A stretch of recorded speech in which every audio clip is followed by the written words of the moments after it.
इनकी पत्नी भी चूँकि इनके घर से ही यह व्यापार किया जा रहा था, उसकी भी भूमिका इसमें है और इन सभी लोगों की गिरफ्तारी की गई है और ये दोनों पहले से भी पूर्व से भी अभियुक्त रहे हैं डीपीएस केस के।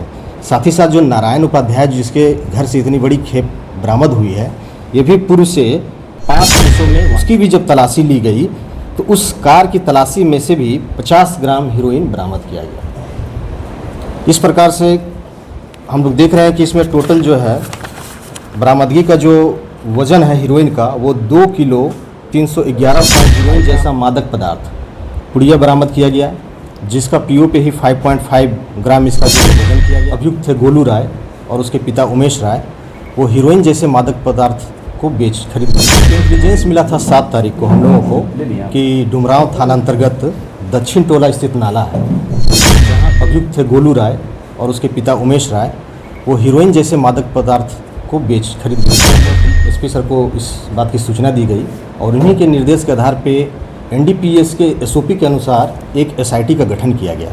इस एसआईटी में पुलिस ऑफिसर के साथ साथ सिविल डिपार्टमेंट के भी ऑफिसर थे। इन्हीं के आधार पे जो है इस सूचना के सत्यापन हेतु जब दक्षिण टोला स्थित नाला पे छापेमारी की गई तो वहाँ पे 2 व्यक्ति जो है पुलिस अभिरक्षा में पकड़े गए। जब उनकी तलाशी जब्ती की गई तो उनके यहाँ से तलाशी के क्रम में कुल 73 पीस हीरोइन जैसा मादक पदार्थ पुड़िया बरामद किया गया, जिसका पीओ पे ही 5.5 ग्राम इसका जो है वजन किया गया। साथ ही साथ इस खरीद बिक्री से उनके पास 8500 रुपया भी बरामद किया गया इन अभियुक्तों से। इसी के क्रम में पूछताछ के क्रम में जब उनसे यह पूछा गया कि यह पदार्थ वो कहाँ से ला रहे हैं तो उनके द्वारा यह बताया गया कि यह एकौनी के एक नारायण उपाध्याय हैं, उन्हीं के पास से ये खरीद कर इन वस्तुओं की बिक्री कर रहे हैं। इसी के क्रम में पुनः इसी टीम के द्वारा जब एकौनी ग्राम जाया गया तो वहाँ पे नारायण उपाध्याय एक सफ़ेद रंग की कार से भागने का प्रयास कर रहे थे, जिसे विधिवत जो एसओपी होता है एनडीपीएस के आधार पे 51 का नोटिस दिया गया। और जब उनके घर की तलाशी ली गई तो तलाशी के क्रम में ही उनके घर से उनके जो दीवान पलंग है उनके जो घर में जो है वहाँ पे 2 केजी 256 किलोग्राम के आसपास यह मादक पदार्थ जो हीरोइन है वह बरामद किया गया, जिसके बारे में इनके पास न तो कोई इसका वैध लाइसेंस है, किसी तरह का कोई वैध लाइसेंस प्रस्तुत नहीं किया गया। और चूँकि जैसा कि आप जानते हैं कि मादक पदार्थ रखना, उसकी बिक्री करना बिना किसी वैध अनुज्ञप्ति के यह एक संज्ञेय अपराध है।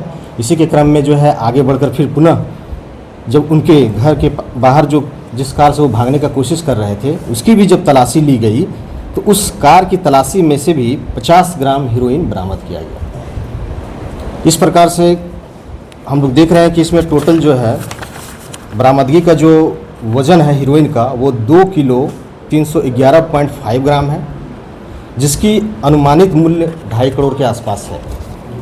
इसी के साथ साथ हम लोग जब देख रहे हैं कि जब आगे हम लोग इसमें फर्दर आगे बढ़े तो इसमें कुल 4 गिरफ्तारियां की गई, जिसमें उमेश राय और दूसरा जो है राजेश कुमार राय, ये दोनों पहले से भी पूर्व से भी अभियुक्त रहे हैं डीपीएस केस के। साथ ही साथ जो नारायण उपाध्याय जिसके घर से इतनी बड़ी खेप बरामद हुई है, ये भी पूर्व से 5 केसों में वांछित पहले से सजा याफ्ता है। कहने का मतलब है कि इनसे पहले उन्होंने मद्य निषेध एक्ट के तहत भी इन पे 3 केस दर्ज हैं, साथ ही साथ इन पे 354B और आर्म्स एक्ट का भी एक केस है। इनकी पत्नी भी चूँकि इनके घर से ही व्यापार किया जा रहा था, उसकी भी भूमिका इसमें है और इन सभी लोगों की गिरफ्तारी की गई है और गिरफ्तार कार्रवाई की जा रही है। महिला भी पकड़ाई? यस। कुल कितने लोग हैं सर जो इसमें टोटल 4 गिरफ्तारी हुई है। इस रैकेट में और कितने लोगों की सूचना मिली? ये अग्रतर अनुसंधान चल रहा है। हम लोग लगे हुए हैं कि इसका फॉरवर्ड और बैकवर्ड लिंकेज भी स्थापित करने की कोशिश कर रहे हैं कि ये सामग्री कहाँ से ला रहे हैं, कहाँ ये खपा रहे हैं, उन सब में भी अनुसंधान चल रहा है और निश्चित इसमें और गिरफ्तारियाँ की जाएगी। सर ये माना जा सकता है कि ये अंतर्राज्यीय हो सकता है? निश्चित तौर पे अभी अनुसंधान के क्रम में जैसे जैसे हम लोग बढ़ेंगे आगे तो निश्चित तौर पे और भी खुलासे होंगे। पुलिस के लिए कितनी बड़ी उपलब्धि है? पुलिस तो शुरू से ही इस क्षेत्र में काम कर रही है और इस तरह के कोई भी अगर संज्ञेय अपराध हो रहा है तो पुलिस इसका उस तरीके से प्राथमिकी दर्ज के कार्रवाई करेगी। सर अब तक की ये बहुत बड़ी उपलब्धि है, तो जो पुलिसकर्मी इसमें शामिल रहे हैं क्या उन्हें पुरस्कृत करने के? जी निश्चित तौर पे इसमें सीनियर ऑफिसर से भी निर्देश प्राप्त हुआ है और आगे भी अगर इस तरह की अगर वारदात या इस तरह की बरामदगी होती है तो उसमें पुलिसकर्मियों को सम्मानित किया जाएगा। सर पुलिस क्या अब ऐसे लोगों पर कार्रवाई करेगी जो इससे धन अर्जित किया गया है सर ये सब बेच के, तो क्या पुलिस अभी उनके संपत्ति की भी जांच करेगी? जी निश्चित तौर पे, क्योंकि पहले से भी एक 107 का बिजनेस एक्ट का प्रावधान है कि ये जो भी इन्होंने इस कांड से जो भी संपत्ति अर्जित की है उसका सोर्स ऑफ क्या है, ये भी इसकी भी जांच करेगी। क्या विधानसभा चुनाव में भी इन लोगों का कोई प्लानिंग था क्या? अभी फिलहाल चूंकि अग्रतर अभी अनुसंधान चल रहा है, अनुसंधान के बाद और भी कुछ बातें आएंगी तो उसका भी बताया जाएगा। बहुत जो जगह हुआ है